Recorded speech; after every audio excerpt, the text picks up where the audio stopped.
Hello students, good morning and welcome to our class.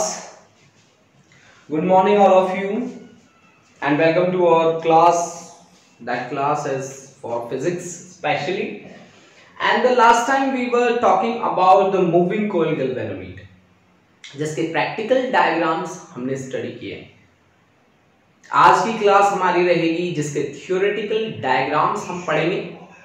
ठीक है, theoretical diagram के साथ साथ उसका एक हम जो बेसिक जो जहां पे बुक्स में पढ़ते होते हैं हम वो कैसी कैसी बातें हैं और convergence the most important thing of this article कि गैल्वेनोमीटर को कैसे एमीटर की तरह यूज किया जाएगा या कैसे वोल्टमीटर की तरह यूज किया जाएगा। This is the most important thing जो आज हम स्टडी करने वाले हैं। ठीक है, तो जितने भी बच्चे अब लाइव आ रहे हैं वो फटाफट से अपनी अटेंडेंस मार्क कर दें। अटेंडेंस मार्क होने के बाद हम अपनी क्लास को स्टार्ट करेंगे। That class will be about the galvanometer. Last time भी हमने गैल्वेनोमीटर के बारे में पढ़ा था और मैं चाहता हूं कि आप गैल्वेनोमीटर को ऐसा पढ़ जाएं कि गैल्वेनोमीटर में कभी भी कोई आपको प्रॉब्लम आए ही ना। ठीक है, तो जितने भी बच्चे लाइव आ रहे हैं प्लीज अपनी अटेंडेंस मार्क करवा दें, उसके बाद हम स्टार्ट कर देंगे आपकी क्लास। जितने बच्चे लाइव आ रहे हैं वो अपनी अटेंडेंस मार्क कर दें प्लीज। मैं अटेंडेंस बोल लेता हूं। इमरोज, ऐश, मनिंदर सिंह, हरसिमरन कौर, हरमनप्रीत कौर, मुकुल सिंह जाखड़, इमनंदन प्रीत कौर, आकृति चौधरी, जावी सहोता, इमनंदन प्रीत कौर, नेहा बिजू, मनजोत कौर, गुरलीन सैनी, जसलीन कौर, अर्शप्रीत कौर, जस्मीन कौर, मनरीत कौर। गुड मॉर्निंग बच्चों, सभी को गुड मॉर्निंग। और जो जो बच्चे लाइव आते जा रहे हैं फटाफट से अपनी अटेंडेंस मार्क करवा दें। जैसे ही आपकी अटेंडेंस होती है उसके बाद हम आगे क्लास स्टार्ट कर देंगे। किरणदीप कौर,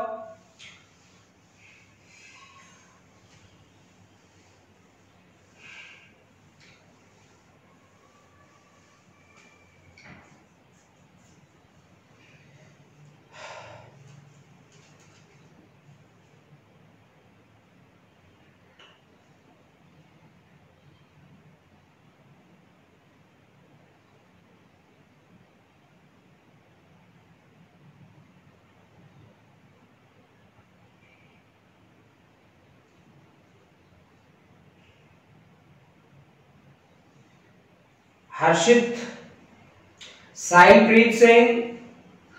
जो जो बच्चे लाइव आ रहे हैं अपनी अटेंडेंस मार्क कराते जाएं बेटा। गुरलीन बाजवा, ठीक है बेटा। साहिलप्रीत 12C, ठीक है बेटा, ठीक है। Simranpreet Kaur 12A,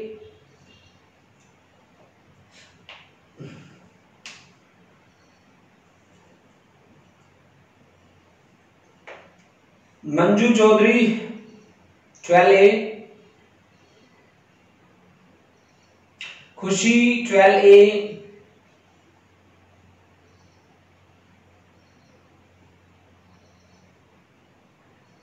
Gauri Thakur 12A,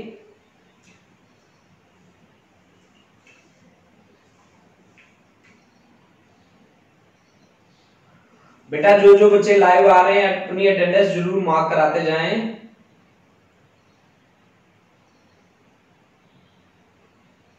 Ankita Rana 12C,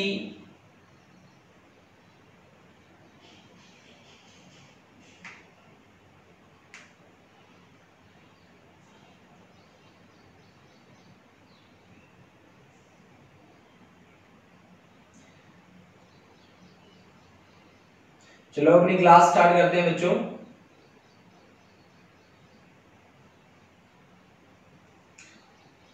जो बच्चे लाइव बाद में आएंगे प्लीज आप मुझे लास्ट के 10 मिनट्स में मैसेज कर दीजिएगा।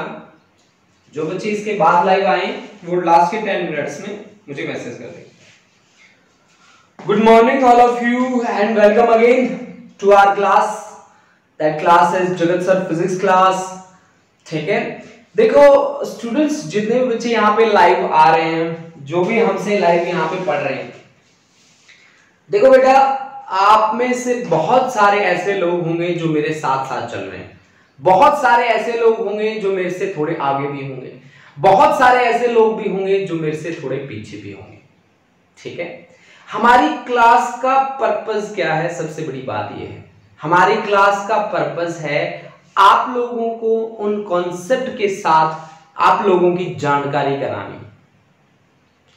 मुझे पता है कि एक बार मैं यहां पे पढ़ा के हो सकता है बहुत सारे बच्चों को डाउट्स आ जाए, बट डाउट्स आ जाएं ये सोच के हम अपनी क्लास को अटेंड क्यों ना करें, है ना। हमारा जो काम है वो क्या है कि हम क्लास को अटेंड करें, अच्छे अच्छे नोट्स बनाएं और उन टॉपिक को टीचर से थोड़ा बहुत समझने की कोशिश करें। मैं मानता हूं ये बात कि एक फिजिकल टीचिंग में और एक ऑनलाइन टीचिंग में बहुत ज्यादा फर्क है। ठीक है, बहुत ज्यादा डिफरेंस है, मैं मानता हूं इस बात को, बट हमारे पास अब इस टाइम पे और कोई ऑप्शन नहीं है। अब कोई ऑप्शन नहीं है तो प्लीज जितने भी बच्चे अपने टाइम को वेस्ट कर रहे हैं वो हमसे जुड़ें और हमसे जुड़ के एक पॉजिटिव वे में अपने सिलेबस को थोड़ा आगे बढ़ाएं। देखो बच्चों, जब आप यहाँ पे क्लास अटेंड करते हो तो 100% श्योर है आपको बेनिफिट तो होगा ही होगा। अब देखो 12th की क्लास है, आप इसको स्किप नहीं कर सकते। ठीक है, या कोई ये कहे कि हाँ जी हमें तो प्रमोट कर देंगे, फिर क्या हुआ? क्या आपको ये सब्जेक्ट नहीं चाहिए इन फ्यूचर? क्या आपको ये नहीं चाहिएगा, फिजिक्स नहीं चाहिएगा? क्या केमिस्ट्री नहीं चाहिएगी? क्या बायोलॉजी नहीं चाहिएगी? क्या मैथमेटिक्स नहीं चाहिएगा? अगर साइंसेस से जुड़े हो तो 100% श्योर है चाहिएगा। अगर कंपटीशन कर रहे हो, कंपटीशन चाहते हो कि हम कंपटीशन क्रैक करें तो आपको चाहिएगा। अगर आप चाहते हो कि हम मास्टर्स करें, बीएससी करें, एमएससी करें मेरी तरह ठीक है, तो भी आपको ये सब्जेक्ट चाहिएगा, है ना। तो इन सब्जेक्ट का बहुत ही ज्यादा इंपॉर्टेंस है आपकी लाइफ में। देखो बच्चों, फिजिक्स, केमिस्ट्री, मैथमेटिक्स, बायोलॉजी यानी कि साइंसेस के जो सब्जेक्ट हैं उनका कहीं ना कहीं हमारी लाइफ में बड़ा अच्छा रोल होता है। आप लोग देखो, साइंस का एक बच्चा, उसकी क्या, देखो हम ना फिजिक्स केमिस्ट्री पढ़ते होते हैं, बहुत सारे बच्चे कहते हैं सर क्या बेनिफिट है सर। अब क्या बेनिफिट है आपकी रियल लाइफ में इन चीजों का, वो मैं आपको बता देता हूं। आपकी रियल लाइफ में इनका सबसे बड़ा बेनिफिट क्या है पता है आपको? आपकी लाइफ को बैलेंस करके रख देते हैं ये सब्जेक्ट्स, आपको रेगुलरिटी में लाके रख देते हैं ये सब्जेक्ट्स। आपकी लाइफ में रेगुलरिटी आ जाती है और जिसकी लाइफ में रेगुलरिटी आ जाए ना बेटा, उसको कामयाब होने से कोई रोक नहीं सकता। हार्ड वर्क करना सिखा देते हैं ये सब्जेक्ट, यानी कि लाइफ में बड़े से बड़े टारगेट भी आपको छोटे लगेंगे इन सब्जेक्ट को पढ़ के। बड़े बड़े तो टारगेट है, इतनी बड़ी बड़ी बुक्स होती हैं, 20-20 चैप्टर दिए होते हैं और हजारों टॉपिक्स दिए होते हैं, वो भी तो आप कवर करते हो ना कहीं कवर तो करते ही हो। देखो थोड़ा करते हो, ज्यादा करते हो, बहुत ज्यादा करते हो, ये आप पे डिपेंड करता है, लेकिन कवर तो करना पड़ता है ना। तो कहीं ना कहीं ये आपकी लाइफ में बड़े बड़े टारगेट्स को फेस करना आपको सिखाता है ये सब्जेक्ट, और सिंसियर बनाता है ये सब्जेक्ट, नॉनसेंस नहीं रहने देता ये सब्जेक्ट। सिंसियरिटी आती है आपके पास जब आप साइंसेस पढ़ रहे हो, तो साइंस का बच्चा नॉनसेंस मेरे ख्याल से आपको मिलेगा ही नहीं।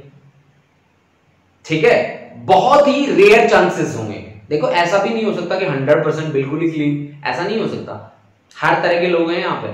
ठीक है, तो मिलेगा आपको बट बहुत कम। यानी कि साइंसेस ना केवल आपको पढ़ाई में बेहतरीन बनाता है, बट आपकी सोशल लाइफ में भी आपको बेहतरीन बनाता है। साइंस लाइफ में बड़े से बड़ा काम आप कर जाओगे साइंसेस पढ़ के, बता रहा हूं मैं आपको। ठीक है, तो यहां दिल से जुड़िए, और जो जो बच्चे घर पे बैठ के अपना टाइम वेस्ट कर रहे हैं उनको भी बताइए कि क्यों भाई अपना टाइम वेस्ट कर रहे हो। अच्छा चांस है आपके पास, स्कूल में नहीं आना पड़ता, टाइम और इधर उधर का टाइम वेस्ट नहीं होता, घर पे बैठे हो, सारे टीचर आपको ऑनलाइन मिल रहे हैं। मैं मानता हूं 2-4% थोड़ा कम समझ में आ सकता है, बट इससे बड़ी कोई प्रॉब्लम नहीं होगी आपको।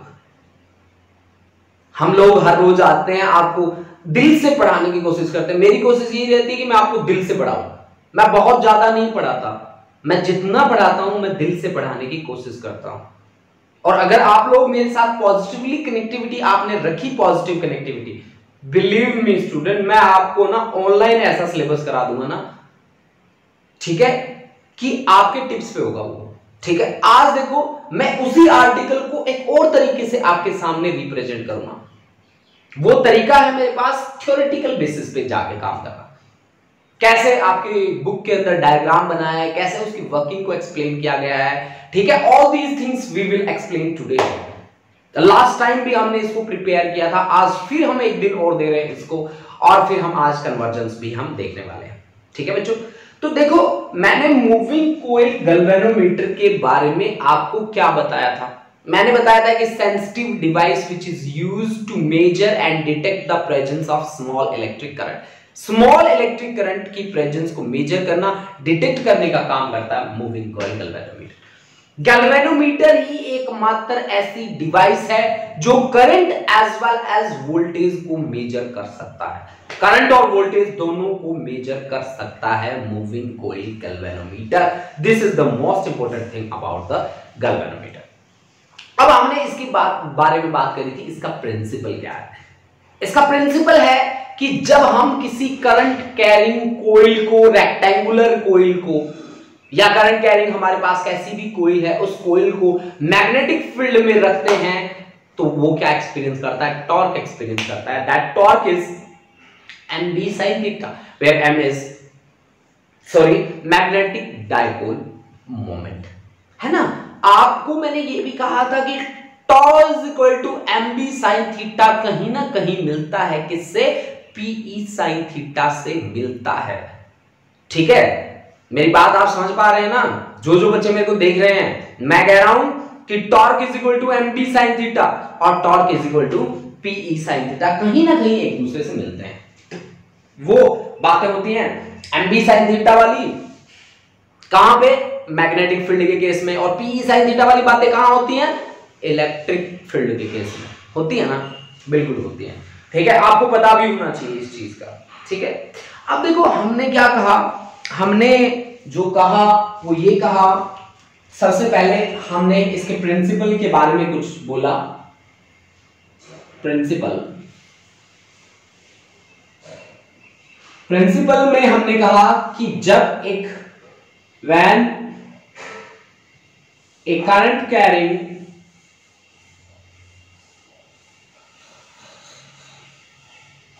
रेक्टेंगुलर कॉइल थी मेरे पास, rectangular coil is placed in uniform magnetic field, it experiences a torque, it experiences a torque, and that torque is given by, torque is m vector cross product with magnetic field vector. This is the torque, that is m vector cross b vector. This is the torque. ठीक है, ये हमारे पास torque था, that torque was mb sin theta. आज मेरे पास एक थोड़ा सा हटके डायग्राम है। ठीक है, उस हटके डायग्राम के साथ हमें डील करना है थोड़ा सा। ठीक है, कल आपने जो बनाया था वो भी सही था, वो उसका प्रैक्टिकल डायग्राम था। आज जो मैं बना रहा हूं दैट इज थियोरेटिकल डायग्राम, जो मैं आपको बना के बता रहा हूं। ठीक है, आप इसको बड़े ध्यान से समझना है। ठीक है, आज मैं उसकी इंटरनल पिक्चर दे रहा हूं, कल मैंने एक्सटर्नल उसकी पिक्चर दी थी। दोनों आप कर सकते हैं, आपने कल वाले के रट्टे मार लिए, इट्स ओके। ठीक है, आज वाला आप देख लो, समझ लो।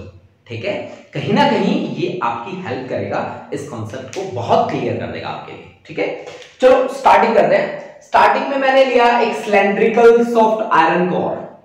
This is the cylindrical soft iron core. जहां मैं सॉफ्ट आयरन कोर या आयरन की बात करता हूं, तो आप समझ जाइए कि iron has a wonderful property of magnetism, it has highest permeability. इसके पास परमेबिलिटी, इसकी परमेबिलिटी बहुत अच्छी होती है भाई। ठीक है, इसके साथ ज्यादा से ज्यादा फील्ड लाइन एसोसिएट हो जाती है बहुत इजीली। ठीक है, अब इसको हमने क्या किया, नॉन मेटालिक फ्रेम में रखा इसको इस तरह से, एक नॉन मेटालिक फ्रेम हमने लिया ऐसे। डायग्राम बनाने का मुझे ना बड़ा इंटरेस्ट है, ठीक है, तो जहां डायग्राम आते हैं ना वहां मैं पीछे नहीं हटता। That's why second day I am also using the concept, that concept is moving coil galvanometer, है ना। ये देखिए बच्चा कि हमने इसके बाहर रख दिया non metallic frame. Non metallic है मतलब लकड़ी का होगा, है ना, हो सकता है भाई, हो सकता है, ठीक है, लकड़ी का डब्बा ले सकते हैं हम, हाँ जी। और उस डब्बे में रखा हमने क्या, सिलेंड्रिकल। सिलेंड्रिकल हमने क्या क्यों रखा है, क्योंकि मेरे पास अब रेक्टेंगुलर कोइल है ना, रेक्टेंगुलर कोइल है।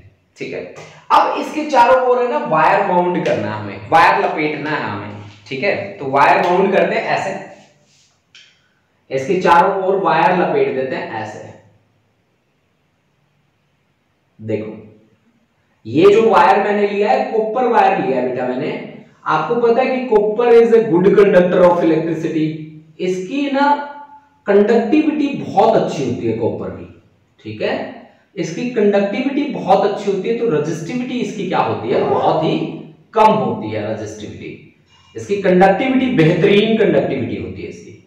ठीक है, तो मैंने इसके ऊपर कॉपर वायर लगाया है ये।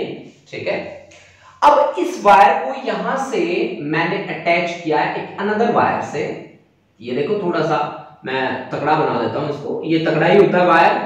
इसका नाम है phosphor bronze strip, phosphorus bronze का बना है, फोस्फोर ब्रॉन्ज, ठीक है ना, फोस्फोर ब्रॉन्ज स्ट्रिप। और यहां पे मैंने लगाया है एक मिरर, कन्वर्जिंग मिरर मैंने लगाया है यहां पे। अब ये मिरर मैंने क्यों लगाया ये भी मैं आपको बताऊंगा। ठीक है, देखो बच्चों मैंने यहां पे ये जो वायर यूज किया है ये फोस्फोरस ब्रॉन्ज है, इसको भी मैं बाद में डायग्राम बना दूं मैं पूरा। ठीक है, और यहां पे एक मूवेबल हमने लगा दिया टॉर्जन हैंड, ये मूवेबल है भाई, ऐसे है ये, देखना मैं आपको एक्सप्लेन कर देता हूं।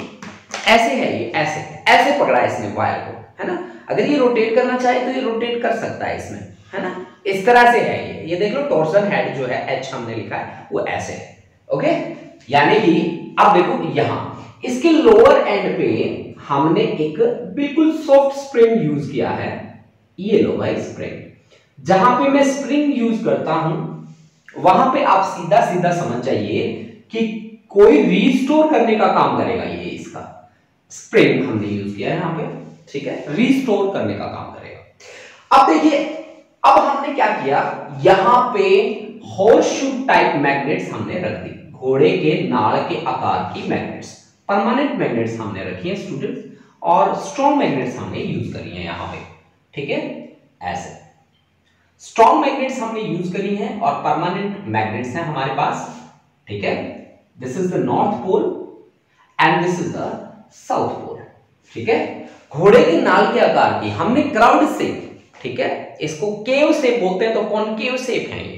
ठीक है, कॉनकेव शेप की हमने क्या यूज करी है, यहां पे मैग्नेट्स यूज करी हैं। क्यों यूज करी हैं, ताकि हमें रेडियल मैग्नेटिक फील्ड मिले। मेरी बात आप समझ रहे हैं, ताकि आपको रेडियल मैग्नेटिक फील्ड मिले। Okay guys, okay. अब देखो इस पूरे के पूरे इंस्ट्रूमेंट को एक डब्बे में बंद कर दो। ठीक है, एक बॉक्स बना दो इनके लिए ऐसे ऐसे।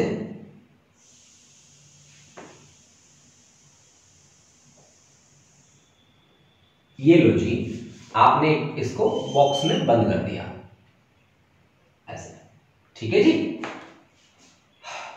ये लो भाई, थोड़ी सी कम कर देते हैं इसको, है ना।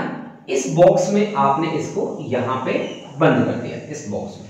ठीक है, ठीक है। अब इस बॉक्स को लेवलिंग स्टैंड पे रख दो आप। लेवलिंग स्टैंड कैसे होते हैं, ऐसे एक टेबल पे रख दिया हमने यहां पे इसको, ये लेवलिंग स्टैंड है, और यहां पे पेंच लगे होंगे। बस मैं आपको दिखा देता हूं कैसे पेंच लगे होंगे। ऐसे ऐसे पेंच लगे होंगे, यहां पे एक पड़ा था, ऐसे ऐसे पेंच लगे होंगे, जैसे ये वाला पेंच है ना, आपको दिख रहा होगा, ये देख लो ध्यान से। ठीक है, दिख रहा है पेंच, दिख रहा है ना आपको।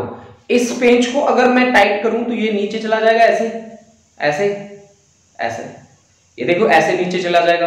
अगर मैं इसको थोड़ा लूज कर दूं तो ये ऊपर आ जाएगा। मतलब अगर ऐसे लेवलिंग स्क्रू मैंने यहाँ पे भी लगा दिए और यहाँ पे भी लगा दिए तो मैं क्या कर सकता हूँ, लेवल कर सकता हूँ। तो चलो लेवलिंग स्क्रू को रिप्रेजेंट भी कर देते हैं, ऐसे ऐसे लगे हैं यहाँ पे लेवलिंग स्क्रू, ये लो प्रेजेंटेशन भी हमने दे दी इसकी। यहाँ पे भी लेवलिंग स्क्रू लगे हैं, ऐसे ऐसे। देखो ये पेज को टाइट करके मैंने दिखा दिया था ना आपको। अच्छा ठीक है, आपको समझ में आ गया होगा। ये आपका लेवलिंग स्क्रू है, ठीक है। अब देखो बच्चों, अब हमने क्या किया, टर्मिनल छोड़ दिए जहां से करंट की सप्लाई करेंगे। कैसे सप्लाई करेंगे, इसको कनेक्ट कर दो एक वायर से और उस वायर को कनेक्ट कर दो किसी टर्मिनल से। यहां हमने एक टर्मिनल छोड़ रखा है, मान लीजिए यहां पे, ठीक है। ये एक टर्मिनल हो गया, this terminal say that is T1, ठीक है। और यहां पे दूसरा टर्मिनल हम लगा देते हैं, यहां पे चाहिए और कहीं पे लगा दो, चलो कोई बात नहीं, यहां पे लगा देते हैं, है ना, यहां पे लगा देते हैं। ये this is second terminal say that is T2, और T2 को हम कनेक्ट कर देते हैं किससे, यहां इस वायर से, है ना। ये लो भाई बच्चों, यहां इसको हमने कनेक्ट कर दिया, ठीक है। अब देखो जी, ये है आपके पास मूविंग कॉइल गैल्वेनोमीटर पूरा apparatus। अब इसमें जो जो चीजें यूज हुई हैं वो बातें हम लिख देते हैं। चलो हम लिखते हैं पहले स्प्रिंग। ये है आपके पास horseshoe type magnet, horseshoe type या कॉनकेव शेप भी बोल सकते हैं आप। ये क्यों यूज हुई है, to get radial magnetic field, radial magnetic field, magnetic field, ठीक है। और यहां पे स्प्रिंग जो यूज हुआ है वो क्यों यूज हुआ है, for restoring torque, restoring torque, torque को रीस्टोर करने के लिए यूज हुआ है। And this PQRS is the rectangular coil जिसमें से करंट पास होगा। PQRS आपके पास क्या है, रेक्टेंगुलर कॉइल जिसमें से करंट हम पास करेंगे। वो M क्या है, M है आपके पास मिरर, कॉनकेव मिरर, या आप इसको लिख दीजिए सीधा कन्वर्जिंग मिरर, कन्वर्जिंग मिरर है ये, ठीक है। अब इसका क्या काम हुआ, ये काम भी हम आपको बताएंगे, ठीक है। और यहां से लेकर यहां तक जो यूज हुआ है that is phosphor bronze, bronze strip. ये क्यों यूज की गई है यहां पे, क्योंकि ये एक ऐसी मेटल है जिसकी इलास्टिसिटी का कॉन्सेप्ट यहां पे आता है कि देखो अगर मान लो कोई भी वायर है, घूम रहा है, बहुत ज्यादा टाइट है, वो घूम रहा है तो वो टूट भी तो सकता है ना, हो सकता है, ठीक है। तो इसकी जो टेंसाइल स्ट्रेस है वो कहीं ना कहीं बहुत ज्यादा है, it has the higher tensile stress, यानी कि ये बहुत ज्यादा तगड़ा है, मतलब इसकी टेंसाइल स्ट्रेंथ काफी अच्छी है। It has good tensile strength, इसकी ये स्ट्रेंथ बहुत अच्छी है, ठीक है, कि ये बार बार घूम रहा है फिर भी अपनी ओरिजिनल पोजीशन पे वापस आ जाएगा, ठीक है। अब देखो हमने यहाँ पे मेरे ख्याल से सारी बातें यूज कर दी कि स्प्रिंग क्यों यूज किया, लेवलिंग स्क्रू क्यों यूज किया, हॉर्सशू टाइप मैग्नेट हमने क्यों यूज किया। अब बात रहती है करंट पास करने की, ठीक है। अब मुझे करंट पास करना है, अब मैं क्या करता हूं, टर्मिनल T1 को यहां से ऐसे, टर्मिनल T1 को यहां से एक वायर लेके आया और टर्मिनल 2 से भी एक वायर लेके आया, और इन दोनों वायर को एक बैटरी से हमने कनेक्ट कर दिया। ये माइनस, ये प्लस, माइनस प्लस, ये आपकी एक बैटरी हो गई। इसमें ये प्लस वाला एंड, ये माइनस वाला एंड, ठीक है, दिख रहा है आपको, विजिबल है, ठीक है। हमने इन दोनों टर्मिनल्स को एक बैटरी से कनेक्ट कर दिया। जैसे ही बैटरी से कनेक्ट किया, प्लस वाले में से यहां से करंट होता हुआ गया यहां पे ऐसे आया करंट आए, यहां से फिर पास हुआ करंट ऐसे आए, और यहां पे फिर चल के आए ऐसे, ऐसे करंट इसमें से पास हुआ। अब ये करंट कैरिंग कोइल बन गई, जिसको हमने कहां रखा है, मैग्नेटिक फील्ड में रखा है। Now it will experience a torque, that torque is mb sin theta. अब ये जो करंट कैरिंग कोइल है, इसको हमने मैग्नेटिक फील्ड में रख रखा है, आपको दिख रहा है। Now it will experience a torque and n turns है, ऊपर हमने टर्न्स लगा रखे, 4 n turns, 4 n turns. n turns के लिए क्या होगा कि torque is equal to n into m into b into sine theta, where m is magnetic dipole moment, that is nothing but equal to current into area. इतनी बातें सभी को समझ में आ गई कि नहीं आई? देखो ध्यान से, इतनी बातें अगर आपको क्लियर हैं तो फिर हम आगे बढ़ते हैं और हम आगे बात करते हैं। मेरे ख्याल से ये सारी बातें सभी को क्लियर है, ठीक है। अब देखो बेटा, हमने क्या कहा कि ये इसमें से जैसे ही करंट पास होगा, ये कोइल क्या करेगी, रोटेट करेगी ऐसे ऐसे, ठीक है ना। इसमें से करंट पास ऐसे कर रहा है, इस साइड में करंट है, आप लेफ्ट हैंड रूल अप्लाई करेंगे फ्लेमिंग का, ठीक है। फ्लेमिंग का लेफ्ट हैंड रूल क्या कहता है आपको, ये करंट, ये मैग्नेटिक फील्ड, ठीक है। मैग्नेटिक फील्ड आपको क्या करना है, फादर, मदर और चाइल्ड लिखना है आपको लेफ्ट हैंड पे, है ना। तो मैग्नेटिक फील्ड तो ये रहा, करंट ये रहा, तो फोर्स कहां होगी, ऐसे। This is the current, this is magnetic field, this is the direction of magnetic field, है ना। इस साइड में S से लेकर P तक करंट कैसे फ्लो कर रहा है, इस उंगली की डायरेक्शन में, इसमें सेकंड फिंगर की direction. This first finger represent the direction of magnetic field and thumb represent the direction of force, यानी कि यहां फोर्स लग रहा है ऐसे, ठीक है। अब यहां देखो, यहां करंट पास कर रहा है, ये देखो ऐसे करंट पास कर रहा है, ये मैग्नेटिक फील्ड है, ठीक है ना। ये करंट, ये मैग्नेटिक फील्ड, देखो ऐसे, है ना। ये फ्लेमिंग का लेफ्ट हैंड रूल आपको लगाना है। करंट की डायरेक्शन यहां क्या हो जाती है, रिवर्स हो जाती है, ठीक है। करंट की डायरेक्शन यहां क्या हो जाती है, रिवर्स हो जाती है। देखो ऐसे, ये मैग्नेटिक फील्ड था, करंट की डायरेक्शन अब कैसे, ऐसे, तो फोर्स कैसे हो जाएगी, फोर्स हो जाएगी अंदर की तरफ। देखो बच्चों ध्यान से देखो, this is the direction of current, this is the direction of magnetic field and अंदर की तरफ क्या हो जाएगी, फोर्स। तो एक फोर्स लग रही है ऊपर, एक फोर्स लग रही है नीचे, तो ये क्या हो जाएगी, कोई रोटेट हो जाएगी, और जहां रोटेशन होगी वहीं किसका कॉन्सेप्ट आएगा, टॉर्क का कॉन्सेप्ट आएगा। एंड दैट कॉन्सेप्ट इज क्या, NmB sin थीटा। m की वैल्यू है हमारे पास I into A, तो NIAB sin theta, this is nothing but equal to deflecting torque, deflecting torque. अब देखो दूसरी बात, अब हमने मैग्नेटिक फील्ड कैसा रखा है, रेडियल, और बीच में हमने क्या रखा है, एरिया एलिमेंट। तो उसका एरिया हमेशा कैसे निकालेंगे, नॉर्मल ड्रॉ करके।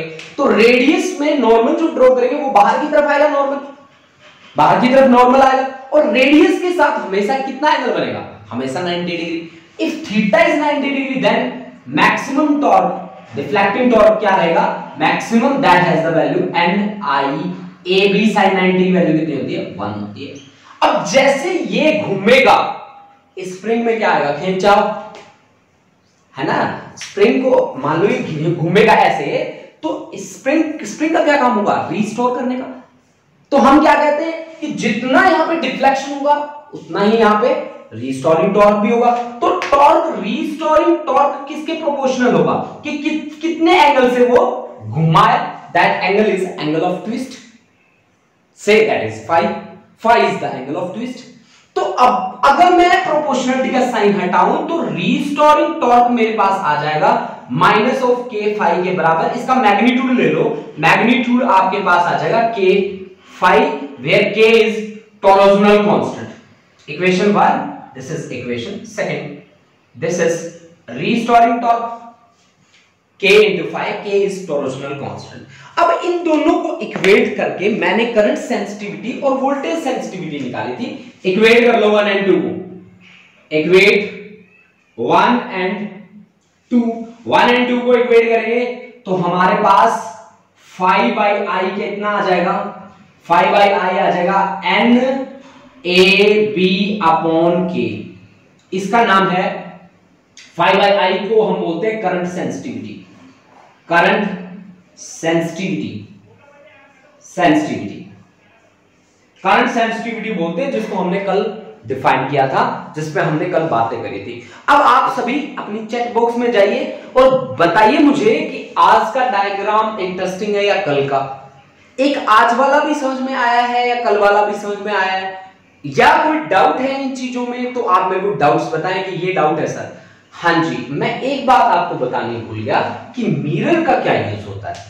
अब भाई आपने मिरर जो लगाया है उस मिरर का क्या यूज है, ये चीज मैं आपको बतानी भूल गया, सॉरी बच्चों, अभी मैं बता देता हूं। देखो बेटा, मिरर का यूज है एंगल ऑफ डिफ्लेक्शन निकालने के लिए, इसका यूज होता है। अब इसका यूज कैसे होता है, अगर आपने ये सारी चीजें नोट कर ली हैं तो बहुत बढ़िया, अगर नोट नहीं करी है तो अब आप नोट नहीं कर सकते क्योंकि मैं रब करने वाला हूं। So take a screenshot, screenshot ले लीजिए, मैं आपको 1 मिनट का टाइम दे देता हूं, है ना।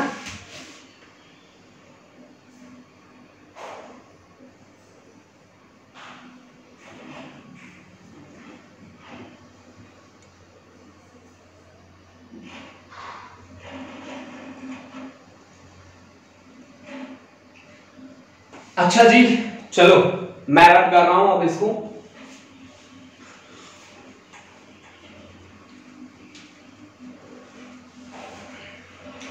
देखो जी, मिरर का यूज होता है to find angle of deflection, ठीक है ना, डिफ्लेक्शन फाइंड करने के लिए इसका यूज होता है, ठीक है।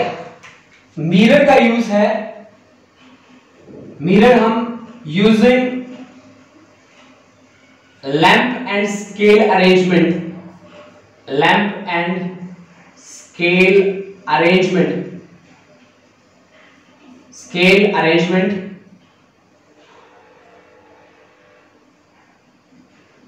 we can find angle of deflection।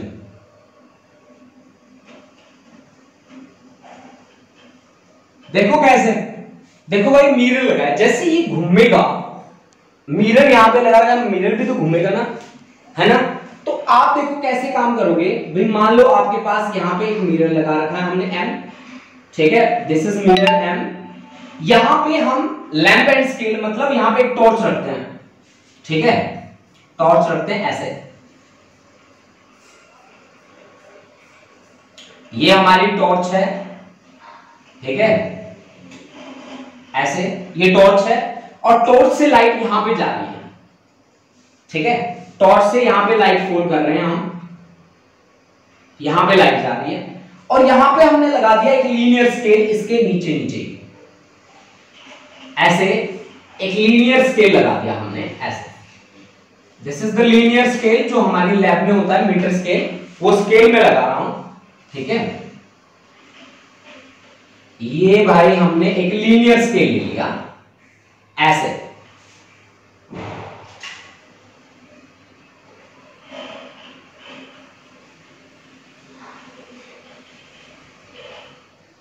ऐसे लीनियर स्केल हमने ले लिया।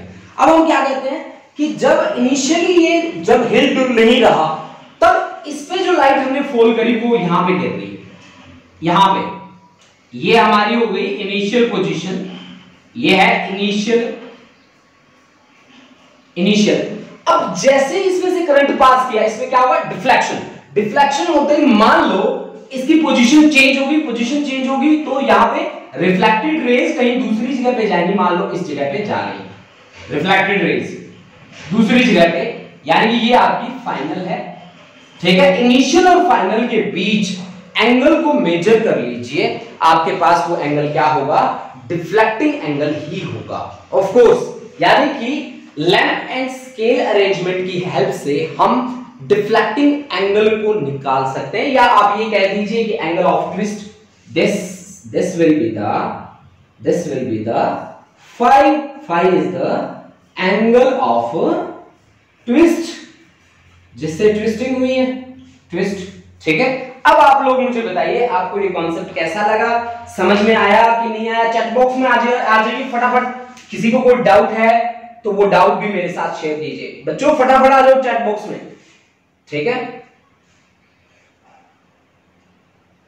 अरे कोई डाउट है तो वो डाउट भी पूछो।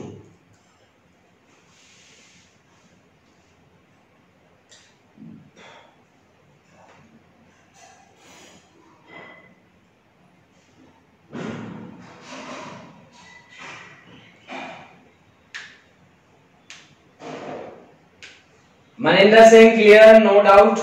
किरणदीप समझ में आया आज का कॉन्सेप्ट अच्छा है या कल वाला अच्छा था? एक बात मेरे को बताइए कि आज का कॉन्सेप्ट अच्छा है कि कल वाला अच्छा था? ठीक है बताइए, दोनों में डिफरेंसेस बताइए। आज का ज्यादा बढ़िया लगा कॉन्सेप्ट या कल वाला?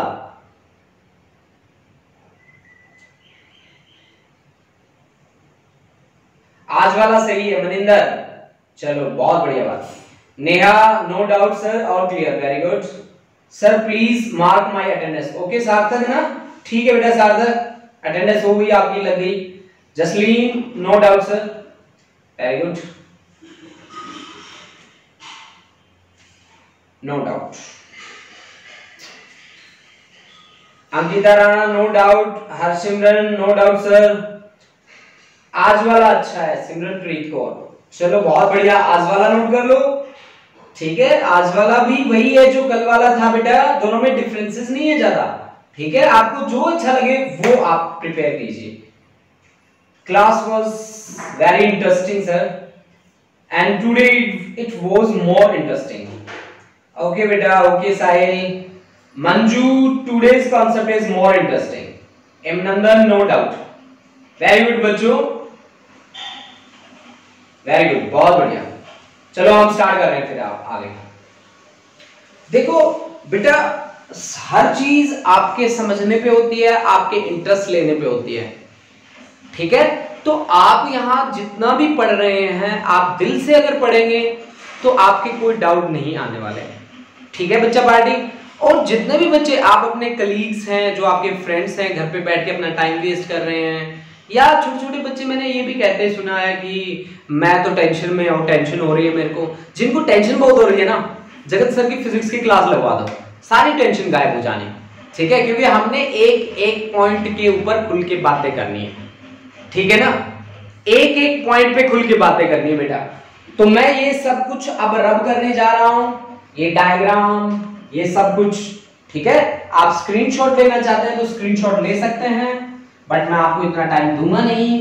अब भी आपके पास डायग्राम बचा पड़ा है, अगर आप स्क्रीनशॉट ले सकते हैं तो ले लीजिए, नहीं तो हम कर रहे हैं इसको रब, ठीक है जी।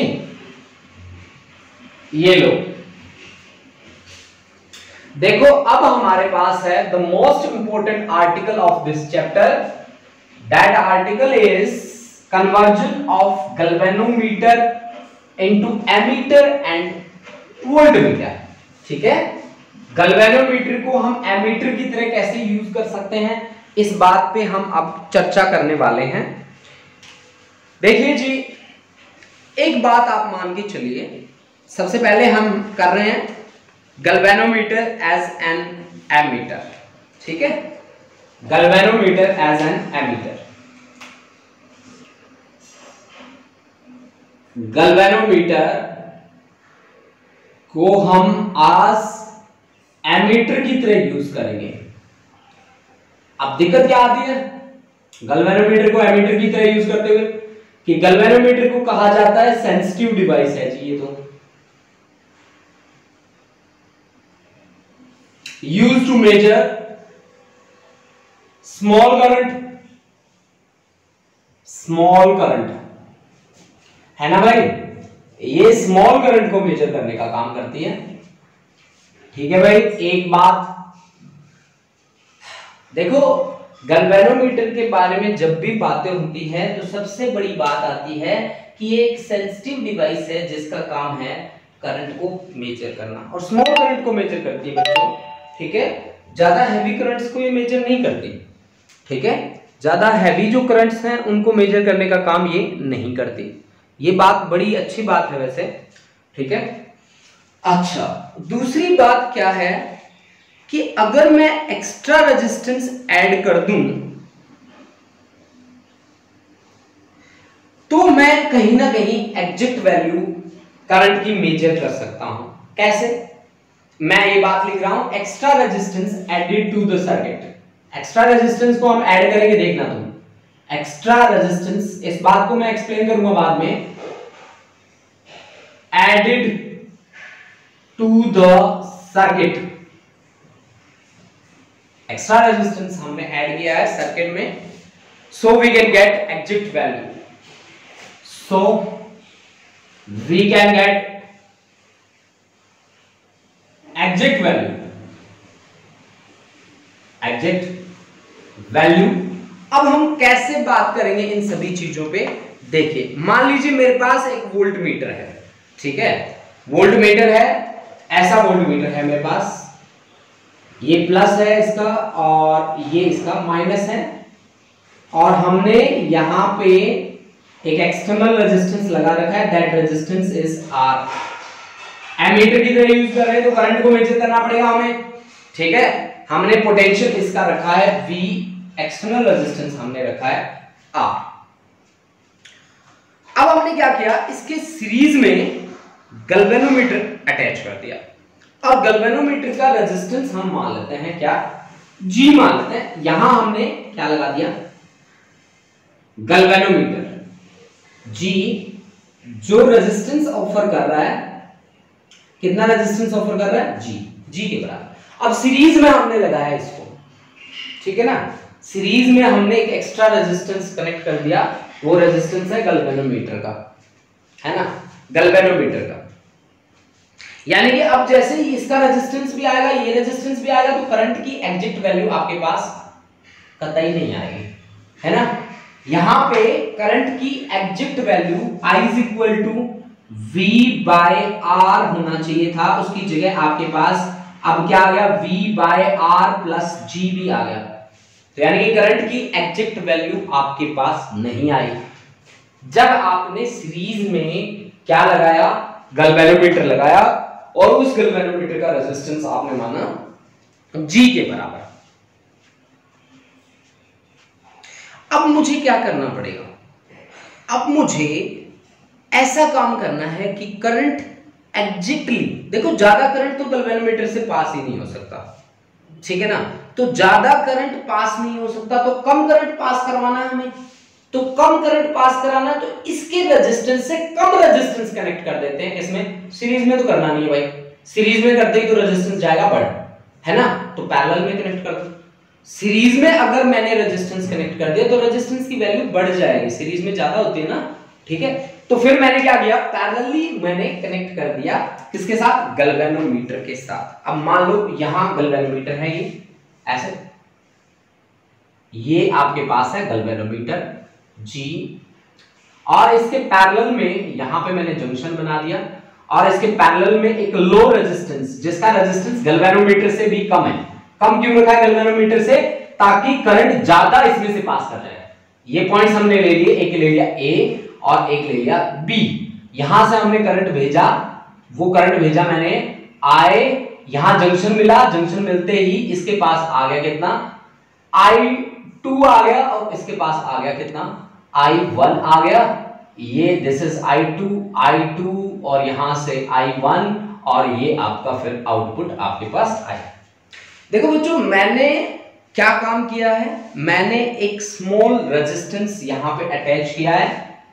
ये है मेरे पास एक लो रेजिस्टेंस डिवाइस या लो रेजिस्टेंस। इस कम रेजिस्टेंस का नाम यहां पे क्या होता है, शंट। शंट को मैंने यहां पे क्यों अटैच किया, शंट लो रेजिस्टेंस को मैंने क्यों अटैच किया, इसका लो रेजिस्टेंस किससे लो है, गैल्वेनोमीटर से कम है। मान लो गैल्वेनोमीटर 10 ओम ऑफर कर रहा है, तो शंट कितना ऑफर करेगा, 5 ओम, या उससे कम लेना है। 5 का मतलब ये नहीं है कि 10 ले लिया तो 5 ही ले लो ना, उससे कम रखना है आपको, ठीक है। तो कम रखने का क्या मतलब है, इसमें से ज्यादा करंट फ्लो करेगा, क्योंकि गैल्वेनोमीटर तो सेंसिटिव होगा, तो थोड़े से करंट को पास करवा सकता है अपने में, है ना, थोड़े से करंट को पास करा सकता है। That's why I have connected shunt in the parallel to the galvanometer, ठीक है ना, पैरेलल टू द गैल्वेनोमीटर। अब देखो, आप लूप लो अप्लाई कर दो, किरचॉफ का वोल्टेज लो, ठीक है ना, केवीएल अप्लाई कर दो, अप्लाई केवीएल,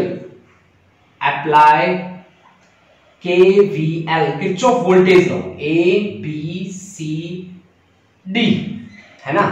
तो आप जाओ ए से बी, बी से सी, सी से डी और डी से चले जाओ ए पे, जाओ ए से लेकर बी तक।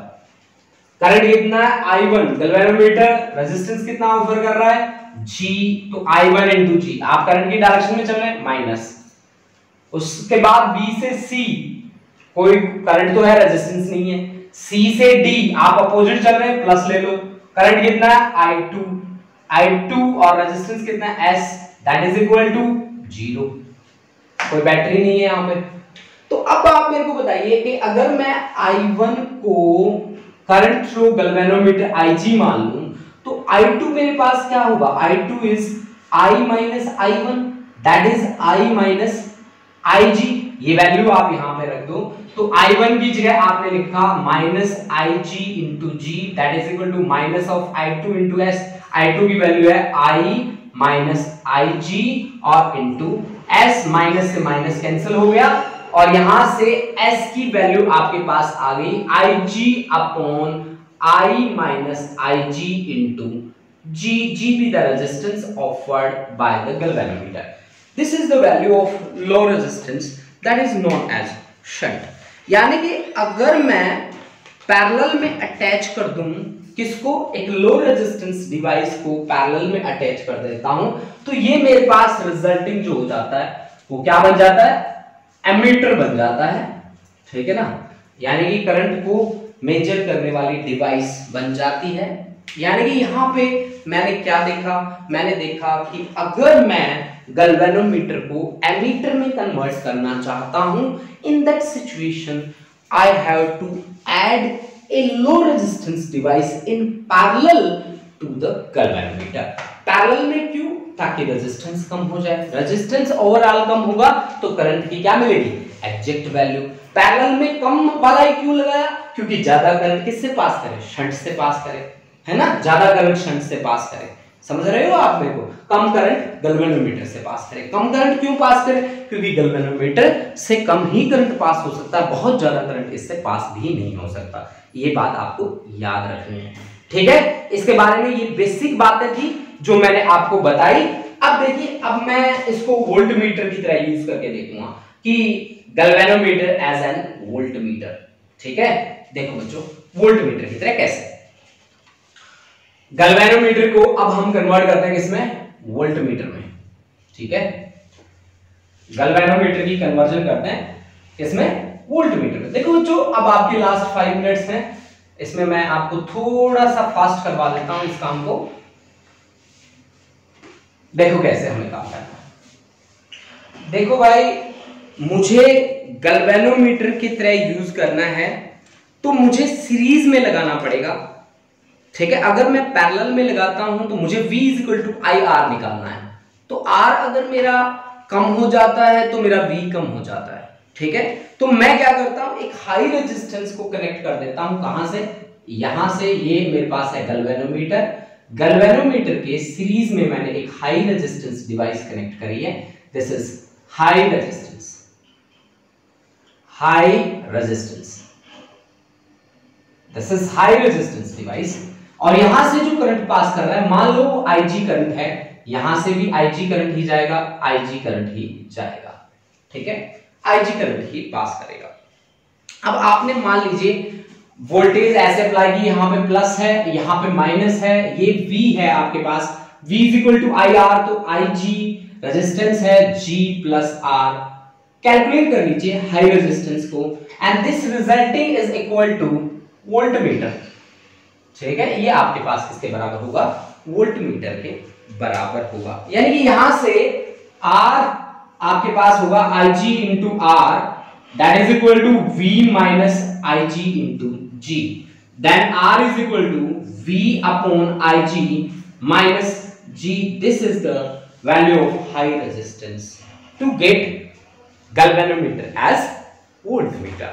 तो आज हमारे पास ये बातें रही, इसके थोड़े बेसिक फंडे हैं, वो बेसिक फंडे भी हम डिस्कस करेंगे नेक्स्ट क्लास के अंदर, ठीक है, क्योंकि आज हमारा टाइम अप हो चुका है। अब आप बता दीजिए आज की क्लास हमारी कैसी रही। प्लीज एक बार कमेंट बॉक्स में जाके जरूर ये बात बता दें मेरे को कि आज की क्लास आपको कैसी लगी। जिन बच्चों की अटेंडेंस बाकी है वो अटेंडेंस बता दें, जिनके डाउट्स आए हैं वो डाउट बता दें, या कोई कॉन्सेप्ट अनक्लियर है तो प्लीज मेरे को जरूर बता दें बच्चों, ठीक है। और अपने फ्रेंड्स को भी सजेस्ट करें हमारी क्लास ज्वाइन करने के लिए, क्योंकि ये कहीं ना कहीं बहुत ज्यादा इंपॉर्टेंट बात है बच्चों। बहुत ही ज्यादा इंपॉर्टेंट चीजें वो मिस कर रहे हैं, मतलब उनसे वो चीजें छूट रही हैं, उनके हाथों से निकल रही हैं, ठीक है। तो हम अपने लेक्चर को बिल्कुल भी बोरिंग ना बनाते हुए, ठीक है, इसको एक इंटरेस्टिंग वे में लेके जाएंगे। अब हमारा जैसे कि ये पार्ट है, ये पार्ट लगभग कंप्लीट हो चुका है, ठीक है। तो हम अब मैग्नेटिज्म से बहुत ज्यादा तो रिमूव हो चुका है मैग्नेटिज्म से, ठीक है, लेकिन जो भी बाकी है उसको हम कल प्रिपेयर करेंगे।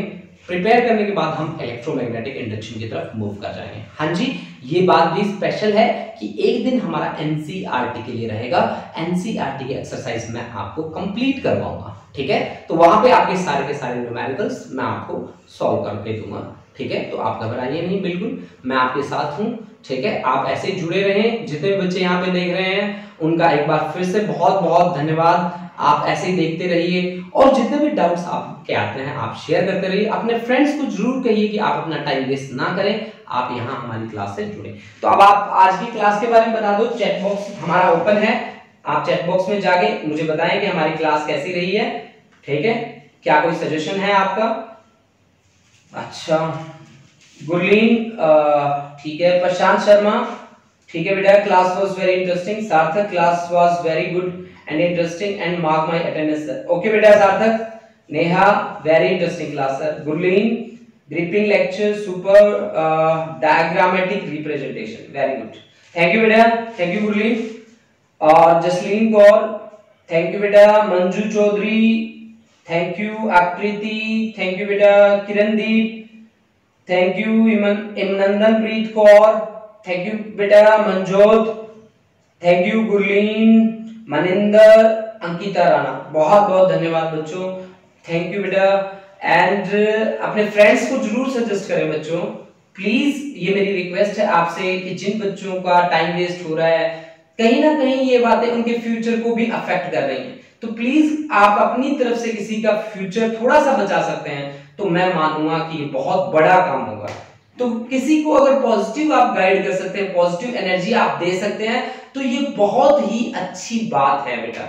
इसमें कोई बुराई नहीं है अगर आप किसी को समझाते हैं, ठीक है ना।